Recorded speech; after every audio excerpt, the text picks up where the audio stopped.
കൊച്ചി രൂപതയുടെ 36ാമത്തെ മെത്രാന്, ലത്തീൻ സഭയിൽ ഗോവ കഴിഞ്ഞാലുള്ള ഇന്ത്യയിലെ 2ാമത്തെ രൂപതയുടെ ഇപ്പോഴത്തെ അധ്യക്ഷന്, ഭാരത കത്തോലിക്ക മെത്രാൻ സമിതിയുടെ എല്ലാ മെത്രാന്മാരുടെയും പേരിൽ, എല്ലാ രൂപതകളുടെയും പേരിൽ, ഭാരതത്തിലെ ജനതകളുടെ പേരിൽ ഞങ്ങൾ വലിയൊരു കയ്യടിയോടുകൂടി തന്നെ പിതാവേ ഞങ്ങൾ എല്ലാവിധ അനുമോദനങ്ങളും പ്രാർത്ഥനകളും ആശംസകളും നേരുകയാണ്.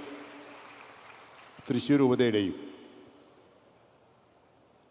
തീർച്ചയായിട്ടും ഈ അവസരത്തിൽ അഭിമന്യ ജോസഫ് കരിയിൽ പിതാവിനോടും അപ്പസ്റ്റോലിക് അഡ്മിനിസ്ട്രേറ്ററായി നാളെ വരെ ചുമതലയുള്ള ജെയിംസ് ആന പറമ്പിൽ പിതാവിനും നമ്മുടെ നന്ദി നല്ലൊരു കയ്യടിയോട് തന്നെ പിതാക്കന്മാർക്ക് നൽകാവുന്നതാണ്. വലിയ സന്തോഷമുണ്ട്. കൊച്ചി രൂപതയ്ക്ക് ഹൃദയത്തിന് അനുയോജ്യനായ നിനക്കെൻ്റെ കൃപ മതി എന്ന് മാത്രം പറഞ്ഞുകൊണ്ട് ദൈവത്തിൽ ആശ്രയിച്ചുകൊണ്ട് തീർച്ചയായിട്ടും ഈ രൂപതയ്ക്ക് ഏറ്റവും ഇണങ്ങുന്ന ക്രിസ്തുവിൻ്റെ ഹൃദയമുള്ള ഒരു നല്ല പിതാവിന്, ദൈവം തന്നതിന്, സഭ തന്നതിന് നമുക്ക് ദൈവത്തിന് നന്ദി പറഞ്ഞുകൊണ്ട് ഒരു നല്ല കയ്യടി പിതാവിന് ഒന്നുകൂടി കൊടുക്കാം.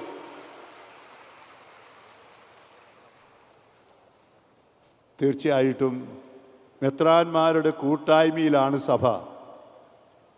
എഫേസ്യർക്ക് എഴുതിയ ലേഖനത്തിൽ 2-ാം അധ്യായം 19-22 വരെയുള്ള വാക്യങ്ങൾ പറഞ്ഞു, ക്രിസ്തുവാണ് മൂലക്കല്ല്, പക്ഷെ അപ്പസ്തോലന്മാരാകുന്ന അടിത്തറമേൽ പത്രോസിൻ്റെ പിൻഗാമിയോട്, ശിഷ്യന്മാരുടെ പിൻഗാമിയോട് കൂടി നിന്നാൽ മാത്രമേ പരിശുദ്ധാത്മാവ് ഈ സഭയാകുന്ന ഭവനം പണിയൂ. അതുകൊണ്ട് ഈ കൂട്ടായ്മയിൽ കൊച്ചി രൂപതക്കാരോട് പറയാനുള്ള, നമ്മൾ ഒറ്റക്കെട്ടായി നമ്മുടെ പിതാവിനോട്, നമ്മുടെ നല്ല ഇടയനോട്, കൊരിന്ത്യക്കാർക്ക് 1 12-ാമത്തെ അധ്യായത്തിൽ വായിക്കുന്ന പോലെ നമ്മുടെ സമൂഹത്തിൻ്റെ തലവനോട്, നമ്മുടെ ശിഖരങ്ങളാവുന്ന നമ്മുടെ തായ്തണ്ടായ പിതാവിനോട് ചേർന്ന് നിന്ന് നമുക്ക് ഒറ്റക്കെട്ടായി പ്രവർത്തിക്കാം, കൂട്ടായ്മയോടെ പ്രവർത്തിക്കാം.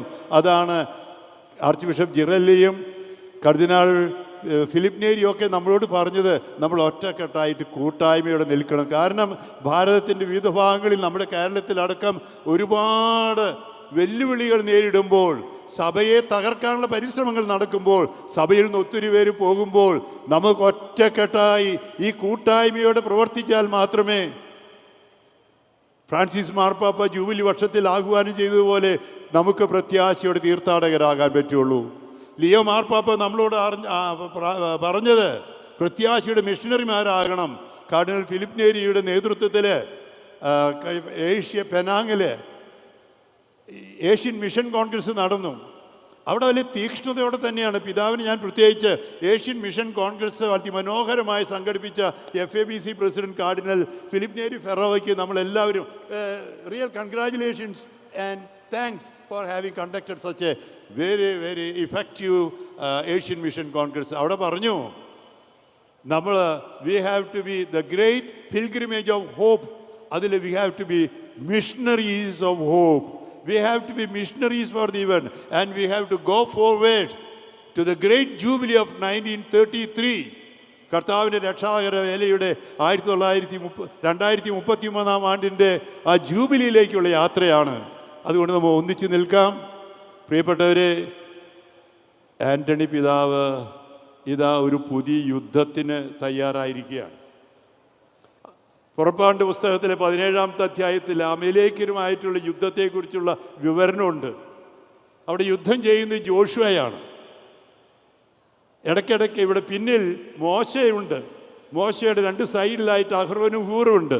ഇടയ്ക്കിടയ്ക്ക് റിപ്പോർട്ടിൽ ഈ യുദ്ധത്തെക്കുറിച്ചുള്ള റിപ്പോർട്ട് വന്ന സന്ദർശകർ പറയുന്നുണ്ട്, ഇടയ്ക്ക് ജയിക്കുന്നു, ഇടയ്ക്ക് തോൽക്കുന്നു. പാമ്പ്ലാനി പിതാവ് പ്രസംഗത്തിൽ പറഞ്ഞപ്പോൾ കുരിശിൻ്റെ യാത്രയെക്കുറിച്ചൊക്കെ പറഞ്ഞു. ഇതൊക്കെ ഞങ്ങളുടെ മെത്രാന്മാരുടെ അനുഭവം തന്നെയാണ് കേട്ടോ. 21 വർഷമായി ഞാൻ മെത്രാനായിട്ട്. അപ്പോൾ ഈ യുദ്ധത്തിൽ വിജയിക്കുമോ തോൽക്കുമോ എന്നുള്ളതാണ്. നിനക്കെൻ്റെ കൃപ മതി എന്ന് പറഞ്ഞ ആൻ്റണി പിതാവ് തോൽക്കില്ല, ഉറപ്പാണ്. പക്ഷെ ജയിക്കണമെങ്കിൽ ഒരു നിബന്ധനയുണ്ട്. അമലേക്കരുമായിട്ടുള്ള യുദ്ധത്തിൽ ഇടയ്ക്കിടയ്ക്ക് തോൽക്കുന്ന റിപ്പോർട്ട് കിട്ടിയപ്പോൾ യുദ്ധം ജയിച്ചത് എപ്പോഴാണെന്ന് നിങ്ങൾ ബൈബിളിൽ പുറപ്പാട് പുസ്തകം 17-ാമത്തെ അധ്യായം ഒന്ന് വായിച്ചാൽ മതി. എപ്പോഴാണ് ജയിച്ചേ? അവിടെ പിന്നിൽ ഒരു കാര്യം അഹ്റോനും ഹൂറും മനസ്സിലായി. മോശ കൈപിടിച്ചുയർത്തി പ്രാർത്ഥിച്ചപ്പോൾ കിട്ടിയത് റിപ്പോർട്ടൊക്കെ ജയിക്കുന്നത്, കൈ താഴ്ത്തിയപ്പോഴോ തോൽക്കുന്നത്.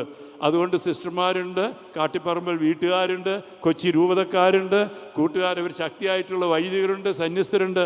ആദ്യം തന്നെ ഞാൻ ഇവിടുത്തെ അച്ഛന്മാരോടും സിസ്റ്റേഴ്സിനോടും ഉള്ളവരോട് ചോദിക്കുക, ജോഷ്യ പോകുമ്പോൾ കൂടെ യുദ്ധം ചെയ്യാൻ നിങ്ങൾ ഉണ്ടാകുമോ? എങ്കിൽ നിങ്ങളൊരു കയ്യടിച്ചേ സിസ്റ്റർമാരെ, അച്ഛന്മാരെ. ആത്മാർക്ക് ഇത് ബാധക, കയ്യടിക്കുക, ഞങ്ങൾ കൂടെയുണ്ട്. ഒപ്പം കൈ ഉയർത്തി മോശയെ പോലെ പ്രാർത്ഥിക്കാൻ, ഉയർത്തിപ്പിടിക്കാൻ, മോശയുടെ കൈ കഴിക്കുമ്പോൾ അത് ഉയർത്തിപ്പിടിക്കാൻ നിങ്ങളുണ്ടെങ്കിൽ ഒരു കയ്യടിക്കാൻ പറഞ്ഞ് എൻ്റെ വാക്കുകൾ നിർത്തുകയാണ്. ഉള്ളവര് ആന്റണി പിതാവിൻ്റെ കൂടെ പ്രാർത്ഥിക്കുന്നവർ, കൂടെ യുദ്ധം ചെയ്യുന്നവർ നല്ല കയ്യടി കൊടുക്കുക. ദൈവത്തിന് സ്തുതി.